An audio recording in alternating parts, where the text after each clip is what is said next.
Ladies and gentlemen, the 45th and 47th President of the United States, Donald J. Trump.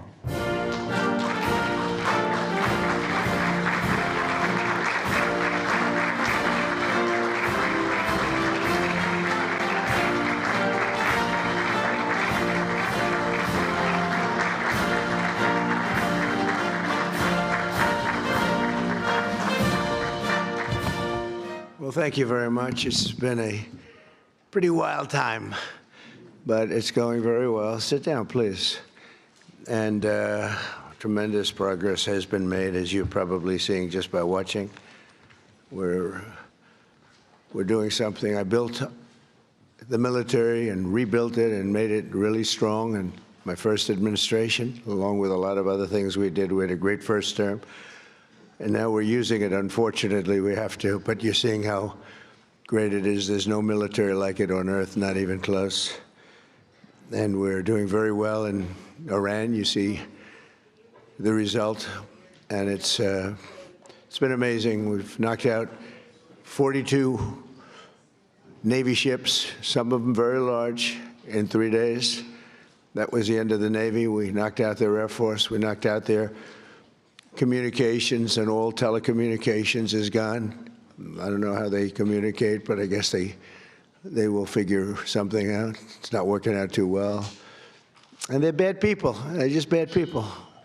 When you look at October 7th and beyond October 7th, look at all the killing that they've done over the years, for 47 years. And this had to be done. They were very close to a nuclear weapon. They would have had one if we didn't do our B-2 hit, Midnight Hammer. They would have had it 8 months ago. They would have had a nuclear weapon, and, you know, they're crazy, and they would have used it. So we did the world a favor.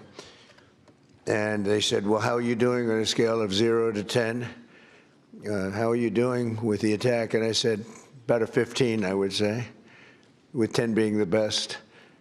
But it's something that had to be done, and we're doing it well.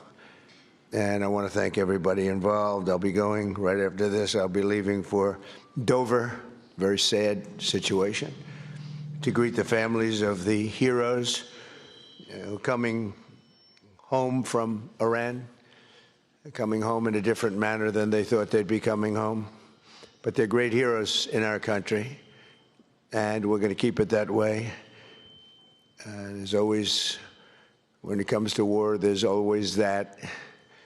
But we're going to keep it to a minimum, I think, Pete, and going to be something, a service that we're really providing, not for the Middle East, but for the world. These were sick people, very sick people. This morning, I'm honored to welcome distinguished heads of state from across the Western Hemisphere for the first Shield of the Americas Summit. And it's something very, very special. Marco's been working on it very hard, so have a lot of other people, because it's a very important place for us. It's nice to be home. It's very, very important. You know, we go all over the world, 9,000 miles away, 12,000 miles away. I said, how long is this flight? Sir, this flight is 19 hours. I said, oh, that's great. I said, now I have flights that last for 2 hours. I like that better. Much better. But on this historic day, we come together to announce a brand new military coalition to eradicate the criminal cartels plaguing our region. And you have a lot of it.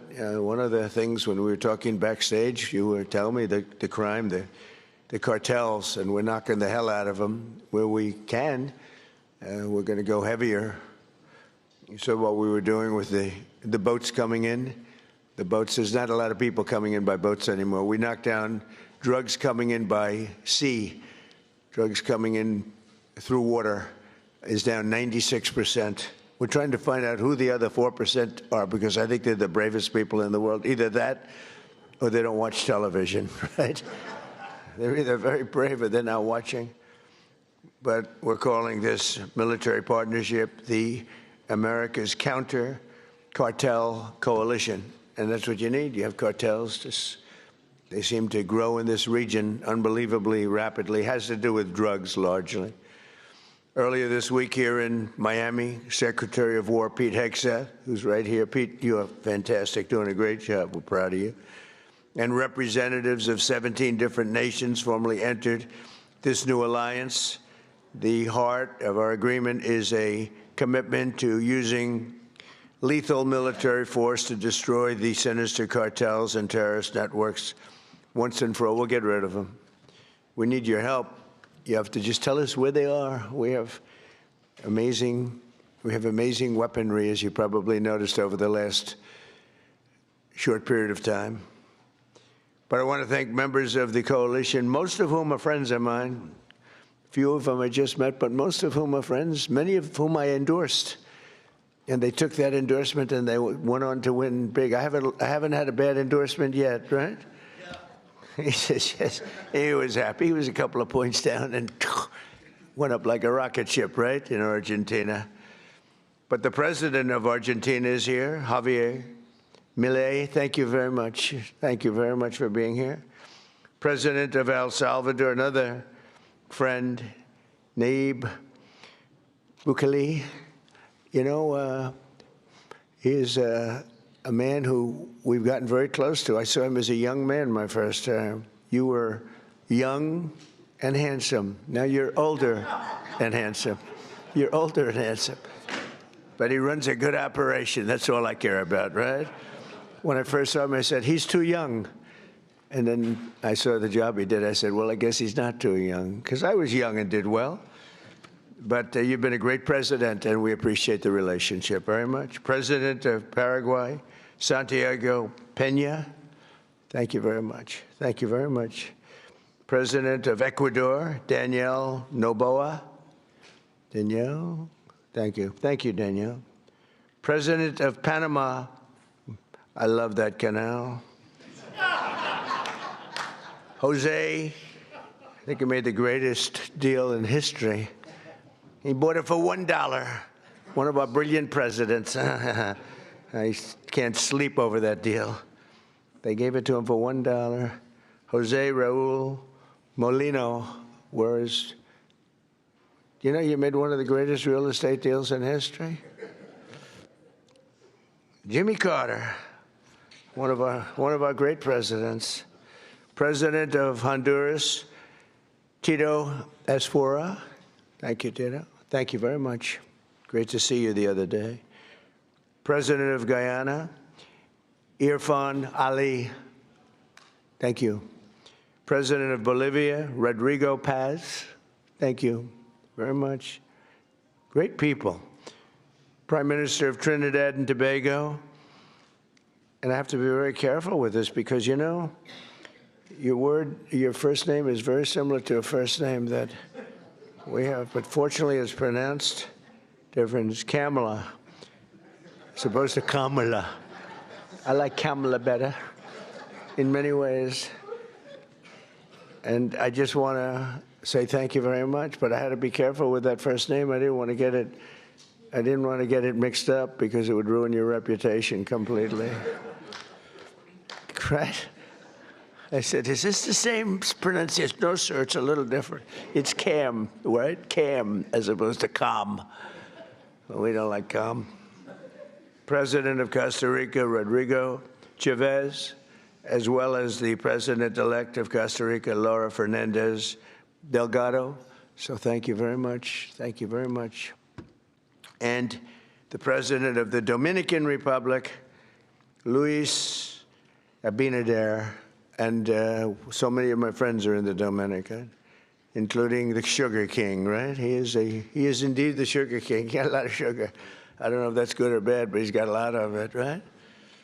But we're grateful to be joined as well by the President-elect of Chile, Jose Cast. Congratulations. It's an endorsement. Gave you a little endorsement. I love when I give endorsements and people win. But you know what? They don't lose. You know, I don't know. I guess it would be illegal. Could you imagine if I could say they spend millions and millions and millions of dollars on a campaign? They're losing, and they beg me for an endorsement. I give them an endorsement. They win by 30 points, and I get nothing. if I could sell that, is there a way, do we have any of our legal people here? Marco's close enough. Is there a way I could get paid for that, Marco? I'd make a lot. They spend millions of dollars, and I give it for nothing. I could, even if I put it into the Treasury of the United States, it would be pretty good, right, Marco? But Marco's saying that's not a good idea. No, but it's an honor to do it. It's an honor to have that power where I can endorse somebody, and even in foreign countries. Here it was, we had one in this week, 124-0 with endorsements, and so that's good. But now I'm doing foreign countries all of a sudden. To say, sir, would you endorse me? And it's an honor. If I like you, I only do it if I think you're good. You know, if I think you're not good, I've turned down many more than I've accepted, believe me. I want to thank Secretary of State Marco Rubio for his leadership in organizing this really important summit. He's fantastic. He's a fantastic Secretary of State. And thus far, look, we've had the most incredible year of any president, I think, by, you know, I ended 8 wars. We're not going to go into it too much today, but what we've done is incredible. And we're going to be doing some incredible things together, because I look at our region, if I can call it that, as being very important. It's been abandoned by the United States for so many years. You know, they went so far away. They went to these faraway places where they weren't even wanted. And a lot of stupid people, really stupid people. But Marco is going to go down, I think, as the best Secretary of State in history. That's my opinion. Now, I'm a little prejudiced because I like him too. But I think he's on his way. So you've done 25%. You got 75%. He's got 3 years left. So he's got 25% under your belt. So far, you're leading. You're very leading by just about a smidge over a couple of pretty great ones. Right? We've had a couple of pretty great ones, right? But I think he's going to do that. And I think Pete's right there, too. If Pete keeps going, he's going to be something, too. At what he does. All of the nations in this room share the same priorities: security, prosperity, free commerce, and the rule of law. And you want the rule of law. Sometimes your communities don't let you have it because you got some rough communities, right? That's why together we're also forming the Shield of Americas, a new organization to advance these shared priorities in our hemisphere. And we're pleased to be joined as well by Secretaries Pete Hegseth, Scott Bessent. Scott, thank you very much, Scott. Oh, but it has to be a big deal if you're here. Wow. He controls the purse strings of the country. You know, he goes on television and he just soothes everybody. He did it yesterday. The prices were going. He got on. He's a soothing person. He's actually a killer, but I don't want to say that. No, he's a soothing person. He goes on television. Right, Pete? I think nobody better. So we could use him for war every once in a while, you know, soothe. Although we don't really want that kind of a personality for war. We want your personality for war. You're just perfect. Howard Lutnick. Thank you, Howard. Chris Wright. Kristi Noem. Along with U.S. Trade Representative Jamieson Greer, who you all know and you deal with. You deal very successfully. I ask Jamieson all the time, can you get more? Can you get more? He's the king of tariffs, right? But he's very gentle. We want to be very gentle with our friends, right, Jamieson? Deputy Secretary of State Chris Landau. Chris, where is Chris? I haven't seen Chris. He's fantastic. He was an incredible student. He went to the best schools, and he was #1 in his class at all times. And Marco saw that and saw the talent he's got, and she said, that's the guy I want as a deputy, and I heard you're doing a great job. Thank you very much. Deputy Chief of Staff Stephen Miller. Stephen is, I don't have to tell you anything about Stephen. Everyone knows. There's nothing, Stephen, there's nothing I can say. He's fantastic, that's all I can say. And Senator Bernie Moreno, who's a credible friend of mine, and he ran a great race. He was not given much of a chance. He was running against a person who was there for a long time and was sort of considered a shoo-in, right, Bernie? And we knocked him out. We knocked him out. He's trying to make a comeback, but we took him out. And Bernie's done a great job. For decades, leaders in this region have allowed large swaths of territory in the Western Hemisphere to come under the direct control and transnational gangs have taken over and they've run areas of your country. We're not going to let that happen. We'll help you. And bloodthirsty cartels that impose their will through murder, torture, extortion, drug trafficking, bribery, and terror. And some of you are in danger. I mean, you're actually in danger. It's hard to believe. But we're working with you to do whatever we have to do. We'll use missiles. If you want us to use a missile, they're extremely accurate. Boom, right into the living room. That's the end of that cartel person. But we'll do whatever you need if you want. A lot of countries don't want to do that. They say, oh, sure, I'd rather not have that. I'd rather not have that. I believe they could be spoken to. I don't think so. Many of them don't want, and that's okay, too. You're going to do you. But if you need help, you're going to let us know, okay? Many of the cartels have developed sophisticated military operations, highly sophisticated. In some cases, they say they're more powerful than the military in the country. We can't have that. These brutal criminal organizations pose an unacceptable threat to national security, and they provide a dangerous gateway for foreign adversaries in our region. And we don't want them near our country either. We don't want them to come in. They're cancer, you know. They're cancer, and we don't want it spreading. We have a very strong border. You know, we have a border now where for 9 months, 0 people have been able to come through. It's hard to believe, actually, because we went from 25 million people coming in over the Sleepy Joe Biden, one of the worst presidents in history of the world. He was the worst president in the history of our country. We've had some pretty bad ones. Recently, we've had some pretty bad ones, but he's the worst. But he would go down as one of the worst in the world. I'm going to up his category now. It's horrible what he did. And what he didn't do was probably worse than what he did. Every leader here today is united in the conviction that we cannot and will not tolerate the lawlessness in our hemisphere any longer. The only way to defeat these enemies is by unleashing the power of our militaries. We have to use our military. You have to use your military. You can't fight these people with, and you have great police. You have some great police, but they threaten your police. They scare your police. You're going to use your military. In many cases, our forces have already been working closely with yours, and the United States looks forward to deepening and expanding that cooperation in the months ahead. And it's so good that we got to know so many of you. I mean, we're so many. And I'd love to get to your countries at some point. Marco loves going to your countries. He's always at one of these countries. He likes your countries the best, okay? You know, where are you? I'm in Chile. Oh, good. How's Chile doing? Good. He likes it. He feels very calm. We all like him, right? It helps. He's got a language. He's got a language advantage over me because I'm not learning your damn language. I don't have time. I was okay with languages, but I'm not going to spend time learning your language. That much I won't do. Just give me a good interpreter. Interpreter, very important.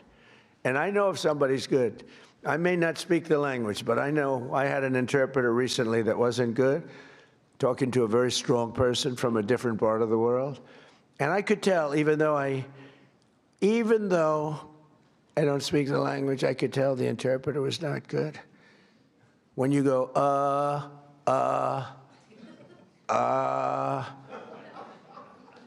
when I give a long, flowing, beautiful sentence, and in this case it was a woman, and she gave it in about 1/4 the time, I said, well, their language may be efficient, but it's not that efficient. And I could also tell when I have great interpreters. Interpreters are very important. You know, you have a bad interpreter. You think you're doing well?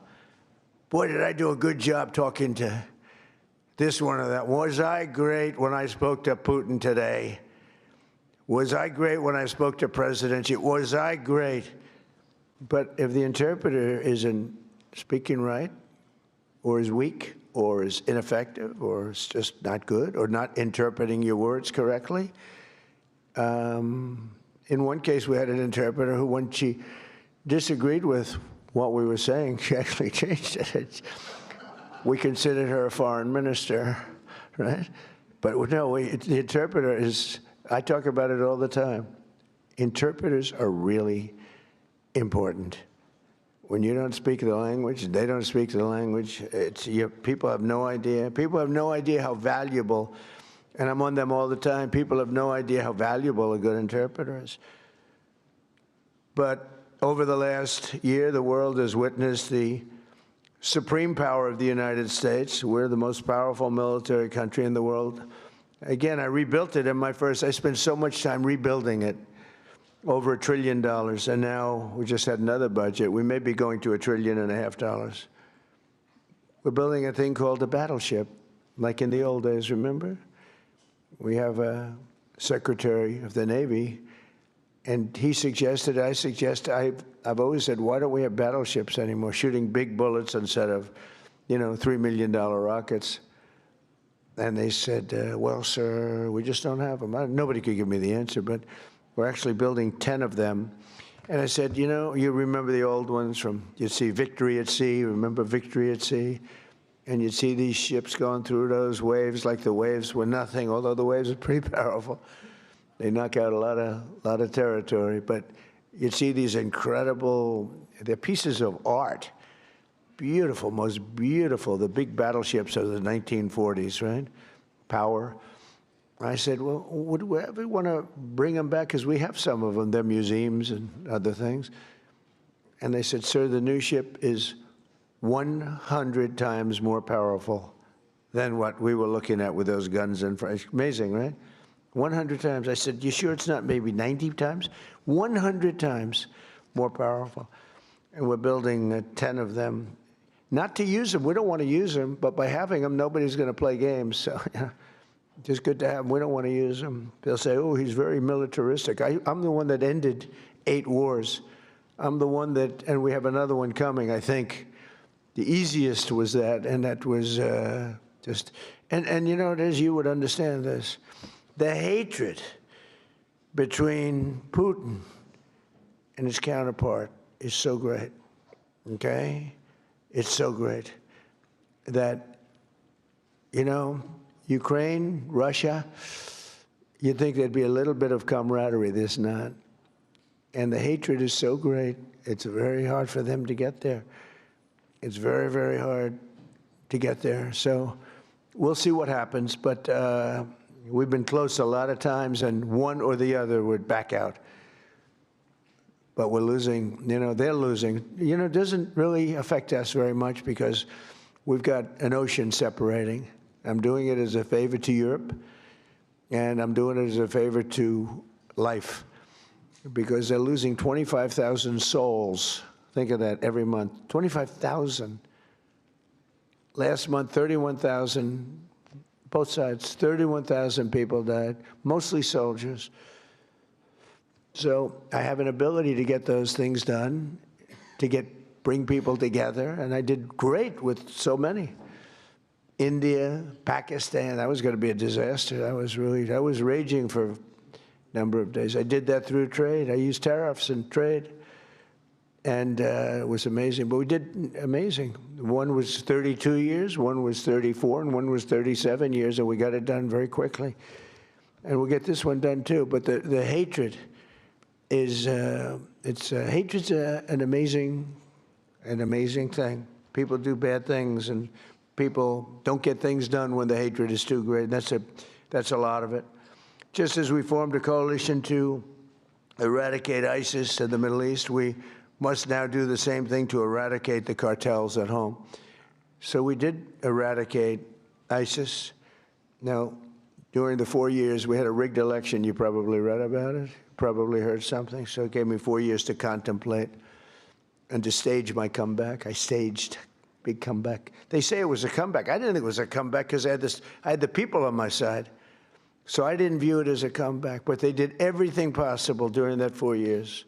They're crooked politicians, dirty cops. They're dirty cops. They did everything possible to make it impossible for me to win. And I won in a landslide. But during that period of time, I learned a lot.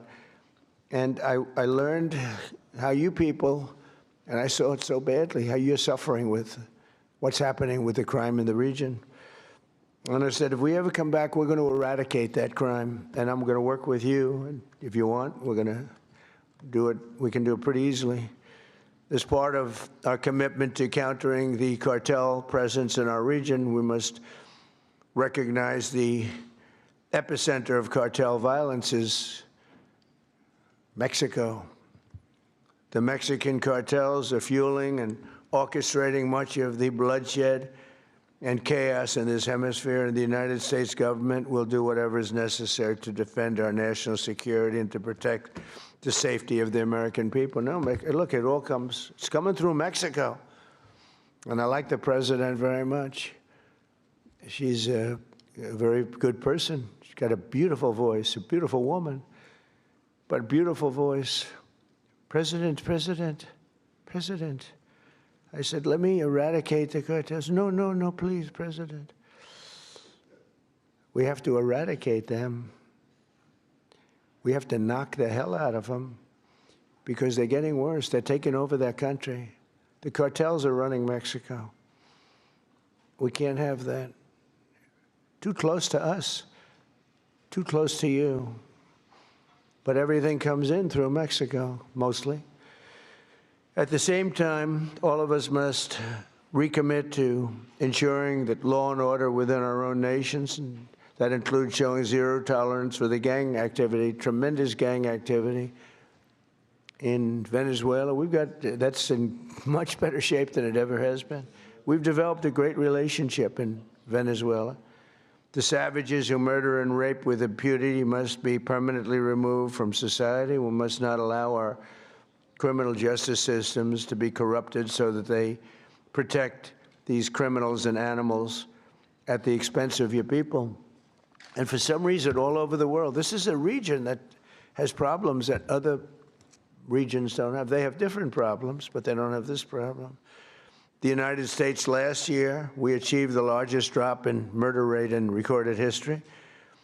We have the lowest murder rate in 125 years. Hard to believe because, I don't know, it's, we've got a lot of them out, but we allowed through the Biden policies and Obama, who was another terrible president, by the way. It was Barack Hussein Obama, terrible president. He was a divider, great divider. I call him the great divider. But they allowed a lot of people into our country that shouldn't be here, but in particular Biden, because Biden had no idea what he was doing. He had no clue.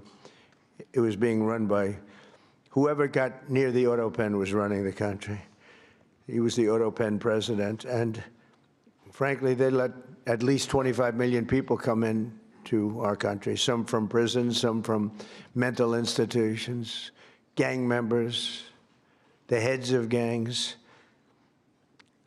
the mentally insane.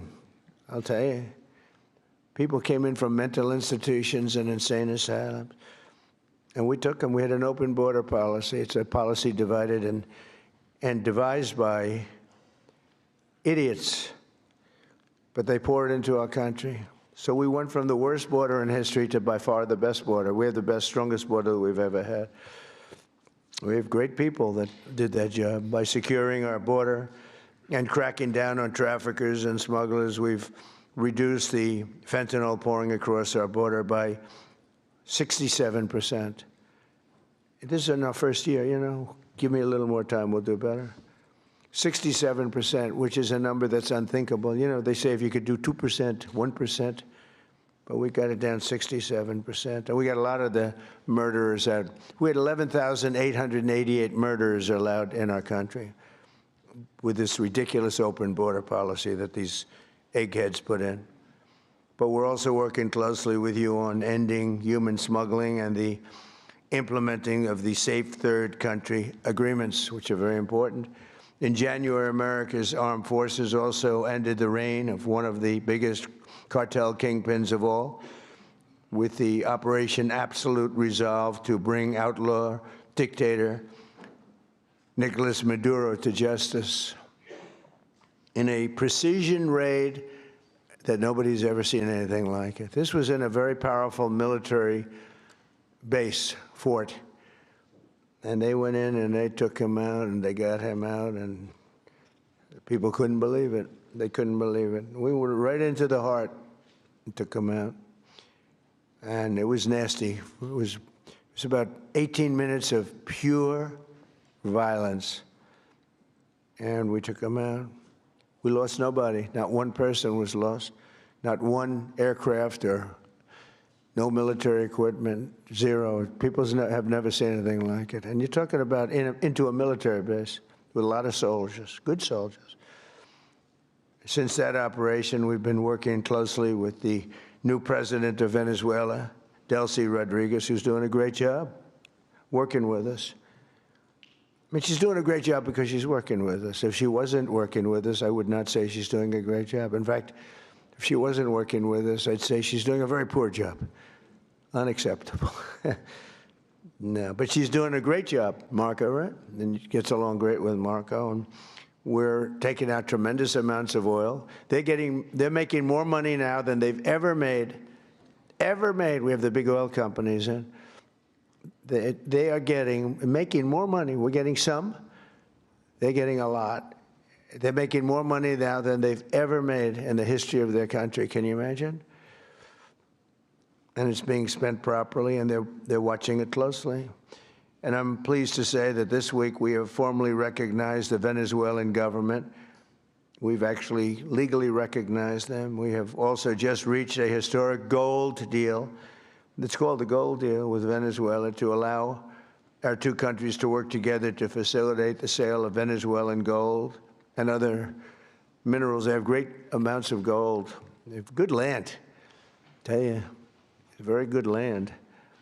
But they weren't able to take advantage. The system didn't allow them to take advantage of the value of their land. As we achieve a historic transformation in Venezuela, we're also looking forward to the great change that will soon be coming to Cuba. Cuba's at the end of the line. They're very much at the end of the line. They have no money. They have no oil. They have a bad philosophy. They have a bad regime that's been bad for a long time. And they used to get the money from Venezuela. They get the oil from Venezuela. But they don't have any money from Venezuela. They don't have any oil. They don't have anything from... People can't even... They land in Cuba. They can't get gasoline to fly out. They have to leave their planes behind. And they want to negotiate, and they are negotiating with Marco and myself and some others. And I would think a deal would be made very easily with Cuba. But for 50 years, I've been hearing, as a little boy, I'd be hearing about Cuba. You know, Cuba's a disaster. But I've been hearing so much about Cuba. But Cuba's in its last moments of life, as it was. It'll have a great new life, but it's in its last moments of life the way it is. And but our focus right now is on Iran, and we'll do that. I would say, what will you do? Take about 2 days off, Marco? No, he won't. Maybe an hour. He'll take 1 hour off, and then he'll finish up a deal on Cuba. That'll be an easy one. But it'll be the entire region that we're doing that. Many of you have come today, and they say, I hope you can take care of Cuba, because you've had problems with Cuba, right? You mentioned. I was surprised. But 4 of you said, actually, could you do us a favor? Take care of Cuba. I'll take care of it, okay?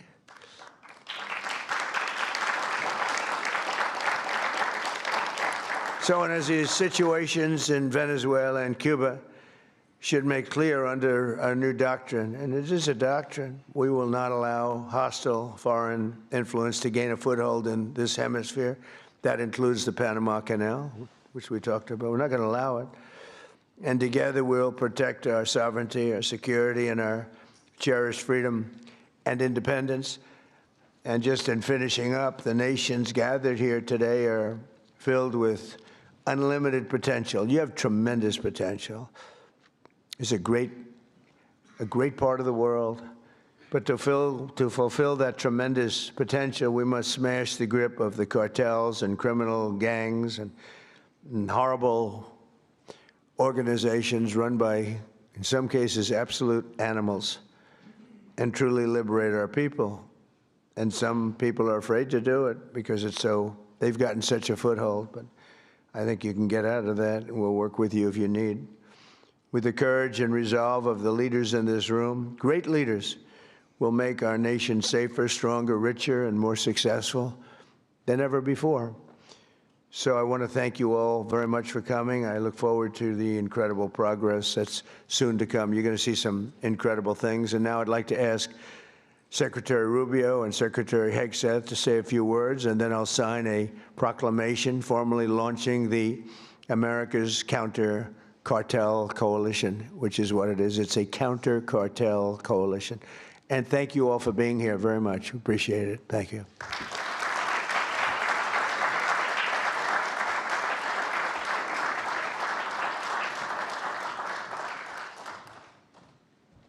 Thank you, Mr. President. I want to thank all the leaders that are here today. I'll be very brief. First of all, Mr. President, thank you for making this region a priority. We've had successive American presidents say that the Western Hemisphere is going to be a priority, and they never do it. And the President has made it a personal priority. He's also a president of action. It's why I believe he will go down as the most historic figure, one of the most historic figures in American history, and certainly of the last 100 years, because of what he has been able to do and is doing right now with the Western Hemisphere. Thank you for your bold leadership. It's an honor to be able to serve in your administration. And, Mr. President, 2 points I want to make. The first is we have a lot of allies around the world, and we are grateful for our allies. And the countries represented here today, all 12 of the leaders here, are allies. But they're more than allies. They're friends. At a time when we have learned that oftentimes an ally, when you need them, maybe may not be there for you. These are countries that have been there for us, and these are leaders that are not just allies, they are friends, and they are always willing to work and cooperate with the United States, and we're grateful to them. And as you said, Mr. President, these are also countries with extraordinary potential. Some are fulfilling it, some are well on their way to fulfilling it. And this is important. We want to be a partner with you in that. We want the world to see that when you are a friend and an ally of the United States, it is a good thing. It's reciprocated. It comes back the other way as well. And so the fact the President is here today and making this a priority is so critical. If I may, because some of these cameras cover in Spanish. You all right about it? Oh, good. Please. We don't need an interpreter for this one. Quiero darle las gracias. I think I'm a good interpreter. You'll find out in a second. But las gracias a los países que están aquí hoy, estos países. Primero, el presidente ha hecho esta región una prioridad en su administración. Hay muchos presidentes que han dicho que lo van a hacer, pero él lo ha hecho y se lo agradecemos. Y muy agradecido a los 12 países que están aquí hoy. Estos son países que no solamente son aliados, son amigos. Son países que siempre responden cuando hay una necesidad y trabajan en conjunto con nosotros, y queda mucho por hacer. Estos son países que tienen una gran población, mucho potencial, y queremos ser sus socios en desarrollar sus países, sus economías y su seguridad. Y le doy las gracias de verdad por estar aquí en el día de hoy con nosotros. Que Dios bendiga a todos esos países, a los Estados Unidos, y gracias como siempre por la cooperación. Seguiremos trabajando en conjunto y vamos a hacer cosas muy buenas, muy importantes para esta región, que van a hacer que en las generaciones futuras nos van a agradecer la labor que estamos haciendo en el momento de hoy. Thank you very much. Thank you. Is he better in Spanish or in English? I think he's better in Spanish. I mean, it's great. Pete, please. Thank you, sir. Mr. President, I only speak American. I speak Cuban. Well, Mr. President, it's an honor to be here and to establish in this hemisphere peace through strength. For far too long, our country's gaze was only on borders in far-flung places. Not our own border, not our own hemisphere, not the Western Hemisphere. President Trump has established the Trump corollary of the Monroe Doctrine, the Monroe Doctrine. And the War Department is implementing it as fast as we can. In fact, 2 days ago, Mr. President, we launched 18 countries were signatories to the America's Counter-Cartel Coalition, ACCC, which is not just an organization that's going to hold conferences and release white papers. That's not what we exist to do. It's an action coalition of like-minded countries who are going to bring their capabilities to bear, with American leadership at the forefront, to ensure we attack and get after this cartel challenge, which for far too long we have accepted as some new normal in our own countries. President Trump and the American people rejected that in our own. We don't have to live with communities flooded with drugs or violence or cartels and gangs. We can seal our border, and we have to for our citizens. We share a hemisphere and geography. We share cultures, Western Christian civilization. We share these things together. We have to have the courage to defend it. And we have a commander-in-chief in our country who's set that compass heading. And at the War Department, we look forward to working with all of your countries and more that are not here to say, with our shared assets and our intelligence and our capabilities, with American leadership, we will go on offense against the cartels. They will know that we're just around the corner. Whether it's drug boats or on land, the America's Counter Cartel Coalition, the ACCC, will be a force for good, for peace through strength in this hemisphere. And we look forward to working with your great countries. Thank you very much. Thank you, Mr. President.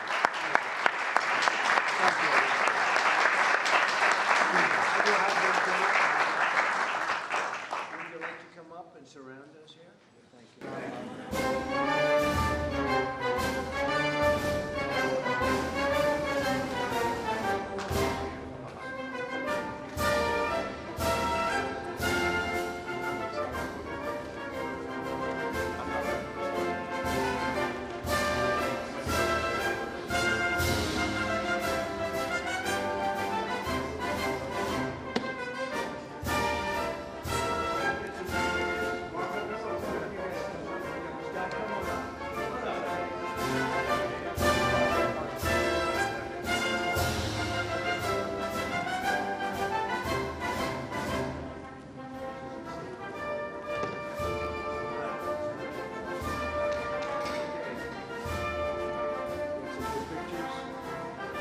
Deal, actually.